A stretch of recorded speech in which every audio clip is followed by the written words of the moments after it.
Barefoot and dying, Apache woman begged the rancher, "Let me stay. I'll be your wife." The rancher found her just before sunset. When the light turned the plains, the color of old copper in the wind carried the smell of dust and dry grass. At first he thought she was a shadow fallen from the rocks, but then she moved. She lay near the edge of a dried creek bed, barefoot, her feet cut and swollen, her breathing shallow. Her dress was torn by thorns, and her hair clung to her face with sweat and dirt. When his horse stepped closer, her eyes opened dark and fever-bright, filled with fear and pleading all at once. She tried to rise but collapsed again, her strength gone. The rancher dismounted slowly, cautious, knowing how dangerous the land could be, and how trouble often followed the unexpected. He had lived alone for years, keeping to himself, trusting only his horse and his rifle. Still, something in the way she struggled stirred him. He knelt beside her, noticing the small Apache beads tangled in her hair and the faint markings on her skin that told of a life far different from his own. "Please," she whispered, her voice breaking like dry leaves underfoot. "Don't leave me here." He hesitated. Helping her meant risk from her people, from enemies he could not see, from a past he had buried deep. Leaving her meant death. As he stood torn between sense and conscience, she reached out and gripped his sleeve with surprising force. Her hand trembled, but her words were clear. "Let me stay," she said, swallowing hard. "I will work. I will obey. I will be your wife." The words struck him harder than any threat. Marriage was not something he had thought about since the woman he loved had been taken by sickness years before. He searched her face for trickery, but found only desperation and honesty. She was not bargaining for comfort. She was bargaining for life. The sun sank lower, shadows stretching across the land. He knew night would finish what exhaustion had started. Without another word, he lifted her carefully and set her on his horse, steadying her as she leaned against him. She was lighter than she should have been, as if the land itself had been wearing her down. As he rode toward his ranch, she drifted in and out of consciousness, murmuring words he did not understand. Once her fingers tightened in his shirt, as though afraid he might disappear. He felt the weight of her trust settle on him, heavy and unfamiliar. When the cabin finally came into view, a single dark shape against the wide sky, he realized this was no small kindness he was offering. By bringing her home, he had crossed an invisible line. The quiet life he had protected was already slipping away, replaced by something uncertain, dangerous, and alive. Morning light crept through the small cabin window, pale and uncertain, touching the rough wooden walls and the still form on the bed. The rancher had not slept. He sat at the table, watching her chest rise and fall, listening for every breath. All night, he had cleaned her wounds with steady hands, pouring water, tearing cloth for bandages, doing what little he could with what he had. She never screamed. Pain showed only in the tightening of her jaw and the faint tremble of her fingers. Near dawn, she stirred. Her eyes opened slowly, confusion clouding them before memory returned. Fear flashed through her, and her gaze darted to the rifle resting against the wall.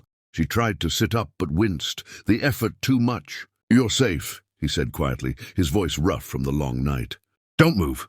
She studied him for a long moment, as if weighing the truth of his words. Then she relaxed, sinking back into the blankets. "You could have left me," she said softly.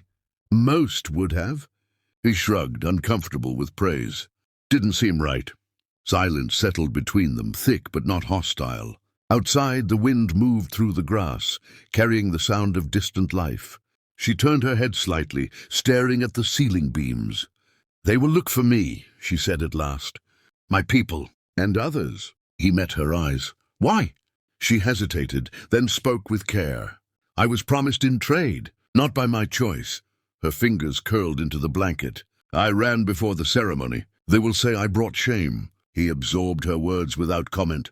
He had seen enough of the world to know that honor and cruelty often wore the same face. He poured her water and helped her drink, noticing how carefully she accepted help, pride still alive beneath her weakness. Later that morning, as the sun climbed higher, movement on the distant ridge caught his eye. He stepped outside, narrowing his gaze. Riders, not close enough to see faces, but close enough to be a warning. His hand drifted to his rifle, heart steady but alert. When he returned inside, she was watching him. She did not need explanation. "They are near," she said. "For now," he replied. She pushed herself upright, pain flashing across her face, but resolve stronger. "If I stay, danger follows you." He considered the quiet cabin, the land he had worked alone for so long. "Danger follows everyone," he said. "Some just meet it sooner." Her eyes softened. She lowered her head, not in submission, but in gratitude. "I will earn my place here," she said. "Every day." He nodded once. Outside, the riders faded back into the land, but their presence lingered.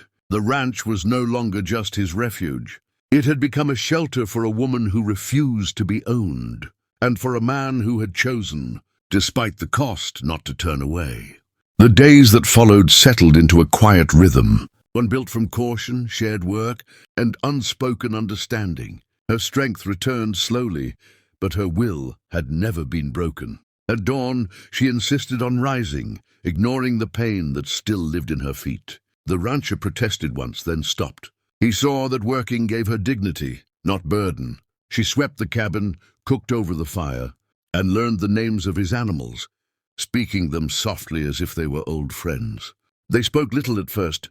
Words were not necessary for trust to grow. In the evenings, they sat outside as the sky burned orange and purple, listening to the land breathe.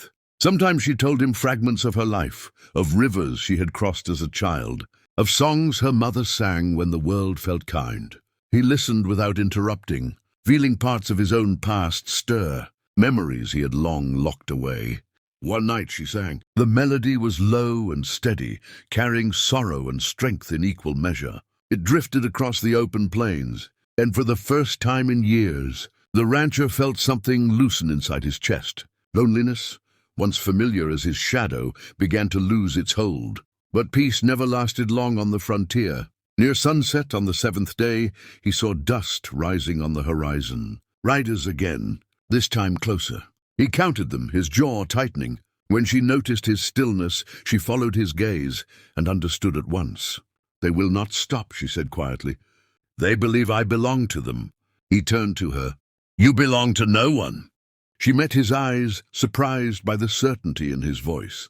"If I stay," she said, "they will test you. They may burn what you have built." He looked at the land, the fences, the cattle, the cabin shaped by years of labor. Then he looked at her, standing barefoot on the porch, no longer broken, no longer begging. "I've already lost a life once," he said. "I won't lose my soul by sending you away." That night, they stood together beneath a sky thick with stars. No promises were spoken, yet something unbreakable formed between them. She reached out and placed her hand over his, a simple touch filled with meaning. In that quiet moment, both understood that whatever came next would be faced side by side, not as strangers bound by fear, but as two people choosing each other against a hard and unforgiving world.